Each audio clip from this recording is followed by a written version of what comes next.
Bismillahirrahmanirrahim. Bonjour chers collègues, plongeons dans la partie clinique des pneumopathies infiltrantes diffuses et on va voir la démarche diagnostique pour rechercher une étiologie de la pathologie infiltrante, quelle que soit aiguë ou bien chronique. Tous ces supports sont dans la description pour télécharger. Maximisez-vous le partage chers collègues pour que les vidéos atteignent le maximum des étudiants. Contactez-moi à Insta pour vos propositions et vos questions et on commence.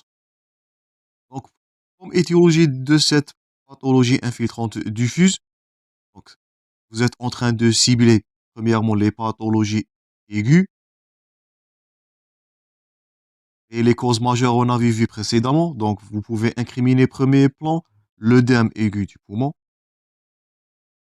Incriminez-vous en deuxième plan les infections et nous avons vu les pneumopathies, bien les pneumonies infectieuses communautaires surtout et la tuberculose, notre prochain intitulé.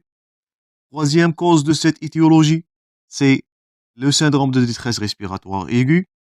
Et dernièrement, il pourra s'agir d'une exacerbation d'une pneumonie infiltrante diffuse d'une PID qui est déjà chronique. Donc, dans le premier cas, c'est facile. Quatre majeures causes à impliquer devant une PID aiguë. Je répète, l'œdème aigu du poumon, l'OAP. Deuxièmement, les infections. Aussi la tuberculose, on va voir prochain titre.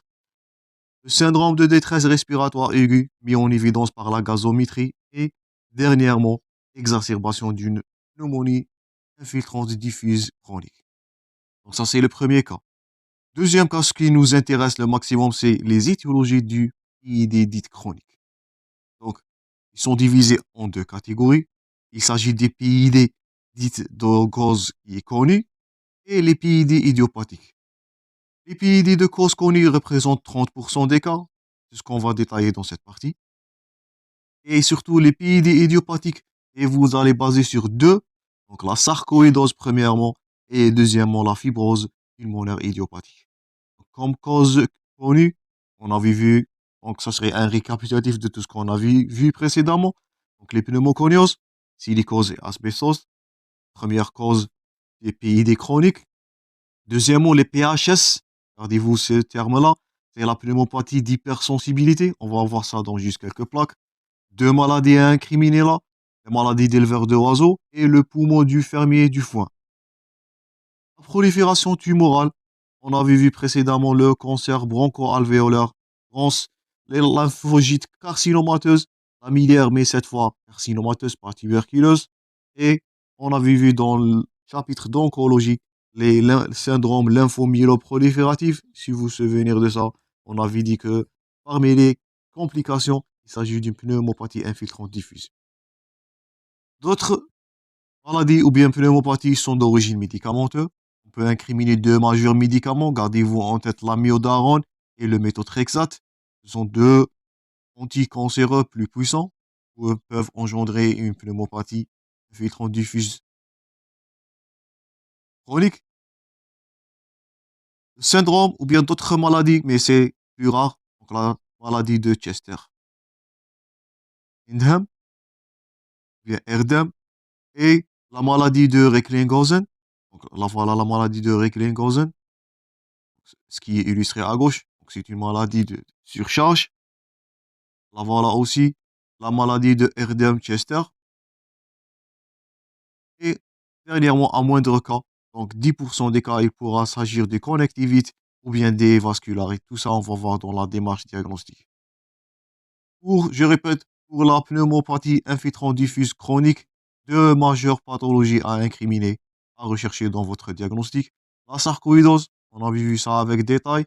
Et deuxièmement, la pneumopathie infiltrante diffuse. Donc, qu'est-ce qu'on va détailler dans cette partie? Donc, la recherche des pneumoconioses surtout. Les pneumopathies d'hypersensibilité, c'est primordial à rechercher dans votre interrogatoire. La pathologie tumorale, on avait vu ça précédemment. Les pathologies médicamenteuses et de moindre fréquence, l'amiodarone, le méthotrexate, les deux maladies de Chester-Erdem et la maladie de Recklinghausen. Et dernièrement, les connectivites vasculaires.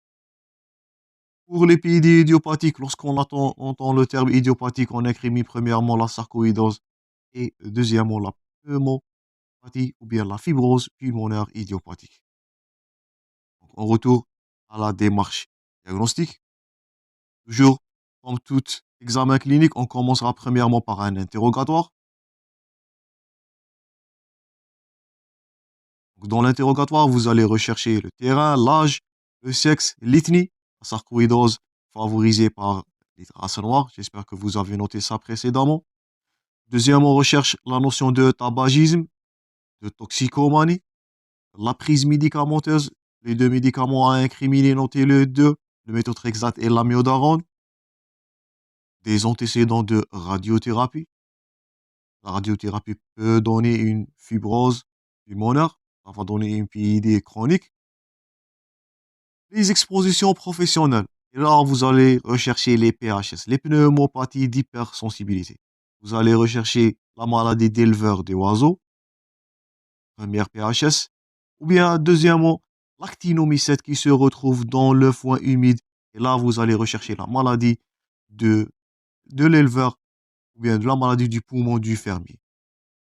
D'autres causes, dans ce cas-là, sont fongiques. Ce sont des champignons, les moisissures domestiques. Ces derniers peuvent donner aussi une pneumopathie infiltrante diffuse chronique. Et les antécédents familiaux, le PID et les signes de maladies de système. Donc, vous allez voir l'arthralgie, la myalgie, le syndrome sec, le syndrome de Raynaud, la xérodermie et la xérophthalmie. Tout ça, il est à rechercher dans les maladies de système. Exemple là de sarcoïdose. Donc ça, premièrement pour l'interrogatoire. Donc, les pathologies à rechercher surtout, c'est la notion tabagique, l'exposition professionnelle, ça c'est l'amiante, l'irradiation, bien la radiothérapie et les maladies de système. Plaque suivante, l'examen clinique. Donc vous allez apprécier l'état du patient. Pour rechercher le syndrome, on avait vu ça dans la pathologie tumorale. Chercher la fièvre, l'amaigrissement, l'asthénie. Elle est très évocateur d'une pathologie néoplasique. Recherchez aussi les signes de connectivite. Signes cutanés au niveau des téguments, l'érythème, la sclérose, la nécrose, les manifestations ostéo-articulaires, le déficit musculaire et neurogène, les râles crépitants et dernièrement l'hypocratisme digital. Après ces deux étapes, donc vous allez incriminer soit premièrement les maladies auto-immunes. Donc, je vous invite à prendre note de ces listes-là.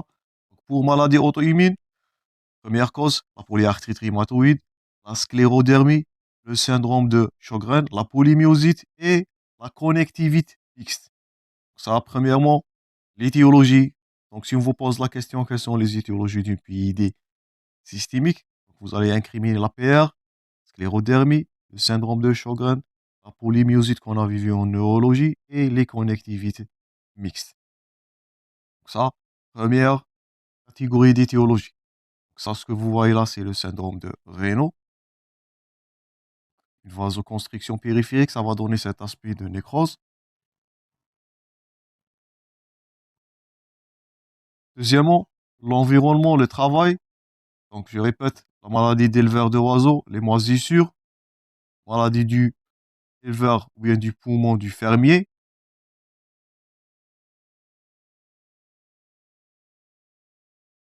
Donc, on incrimine, je répète, les agents inhalés inorganiques, pneumoconiose. On incrimine le silice, la silicose, l'amiante, l'asbestose. Parfois, ce sont des organiques ou bien des agents organiques. C'est le cas, je répète, de la pneumopathie d'hypersensibilité, maladie d'éleveur de oiseaux qu'on avait vu précédemment. Bactérienne, c'est l'actinomycète, maladie du foin humide ou le poumon du fermier, et les moisissures domestiques. Donc, ça, c'est la silicose. Là, c'est l'asbestose. Et là, c'est la maladie ou bien la pathologie d'hypersensibilité. Maladie des éleveurs de oiseaux et maladie du poumon du fermier et aussi les moisissures.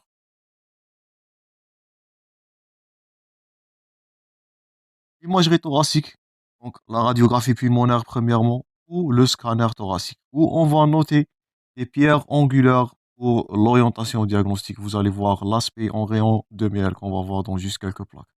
Donc, son analyse nécessite une technique adaptée, coupe fine, ça nous fait rappel au cours de la TDM, haute résolution, et un radiologue qui est expérimenté afin de poser le diagnostic.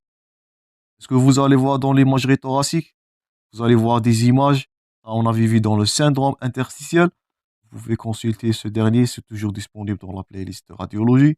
Vous allez voir des opacités linéaires, notez bien ces quatre aspects-là, réticulaires, nodulaires et même réticulo-nodulaires. Donc, quatre aspects que vous allez retrouver dans ce syndrome interstitiel.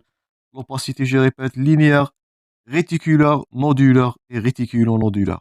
Si vous avez ces images-là, avec un examen, bien un interrogatoire qui a mis en évidence les facteurs de risque qu'on a déjà cités précédemment, soit professionnel, soit environnemental, notion de moisissure, notion de maladie de système, là vous allez poser le diagnostic d'une PID chronique grâce aux données cliniques et l'aspect radiologique. Ça c'est du rappel anatomique, ça c'est le scanner thoracique. Est-ce que vous notez là? C'est une opacité réticulaire en réticulation et ça va donner l'aspect de rayon de miel, de nid d'abeille. Et là, vous allez poser votre diagnostic de PID. Donc, un syndrome interstitiel à la radiographie, plus un interrogatoire pour rechercher les causes. Donc, soit aigu, les quatre, j'espère que vous avez les cités, ou les PID chroniques, soit de causes connues ou de causes inconnues dans le cas de sarcoïdose. Donc, ça, c'est du rayon de miel. Là, c'est l'aspect du verre dépoli. Là, c'est un aspect de condensation. Tout ça sont évocateurs d'un syndrome interstitiel. Et je répète, on dira en pneumologie qu'il s'agit d'une pneumopathie infiltrante diffuse.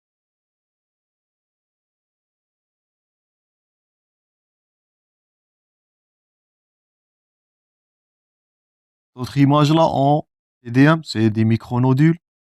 Là, c'est une bronchectasie de traction. Là, c'est l'aspect ou l'atténuation en mosaïque. Donc, tous ces termes-là sont évocateurs d'un syndrome interstitiel. Pour l'imagerie, je répète, on note les aspects suivants. Donc, les images linéaires, réticulaires, nodulaires ou réticulo-nodulaires, premièrement. Deuxièmement, vous pouvez avoir l'aspect en nid d'abeille, voilà, ou aussi nommé le rayon de miel. Vous pouvez avoir l'aspect du verre dépoli, le voilà, tout ça c'est la radiologie. Voir un syndrome de condensation, un micronodule ou une bronchectasie de traction. Et dernièrement, l'atténuation en mosaïque, si vous avez tous ces notions-là à la radiologie, avec un interrogatoire qui met en évidence les facteurs de risque qu'on a déjà cités, vous allez poser le diagnostic d'une PID chronique et rechercher l'étiologie. Donc là, c'est la combinaison de ces éléments, une opacité réticulaire, un rayon de miel, ça c'est un exemple, une bronchectasie de traction. Il s'agit peu ou pas de verre dépoli, donc c'est compatible avec un aspect radiologique d'une pneumopathie interstitielle commune. Donc là, on dira qu'il s'agit d'une PID chronique. Donc c'est un syndrome interstitiel. Là, un autre exemple de lymphangite carcinomateuse à la TDM. Et là, à gauche, vous avez des ganglions hilaires et médiastinaux. C'est très évocateur de la sarcoïdose. Donc, elle est indiquée là pour le support comme d'autres signes. Les adénopathies hilaires bilatérales. J'espère que vous avez noté l'aspect radiologique de la sarcoïdose. Et même peut-être, on peut noter des épanchements pleuro-réactionnels en cas de tumeur ou bien en cas de pneumonie, on note un épanchement pleural réactionnel. Donc, si on résume ce qu'on avait vu dans cette partie, 4 étiologies à rechercher dans les PID dites aiguës. Donc, je répète, l'OAP, l'œdème aigu du poumon, la fibrose pulmonaire, le syndrome de détresse respiratoire et l'exacerbation d'une PID chronique. À rechercher dans l'interrogatoire. Pour le deuxième cas, des PID chroniques, donc vous allez incriminer PID d'origine inconnue. Donc le cas là, c'est les pneumoconioses. Les deux pathologies, les maladies d'éleveurs d'oiseaux, les poumons du fermier, pathologie tumorale, les médicaments, donc amiodarone et méthotrexate, et de moins fréquence, et de maladies de Chester-Erdem et la maladie de Reckling-Cosen. Pour les deux pathologies donc d'origine idiopathique, la sarcoïdose et la fibrose pulmonaire aiguë, et on incrimine aussi, comme on avait vu, s'il y a des signes d'une maladie de système, on incrimine la, la conjonctivite, la PR, la polyarthrite rhumatoïde, la sclérodermie, le syndrome de Sjögren et les polymyosites. Donc ça c'est tout pour les étiologies. Donc on continue prochainement, on va voir les examens paracliniques, biologiques et histologiques pour poser le diagnostic et on finira dernièrement avec le traitement des PID. Je vous remercie pour votre attention, chers collègues. Bon courage toujours dans vos préparations et à la prochaine.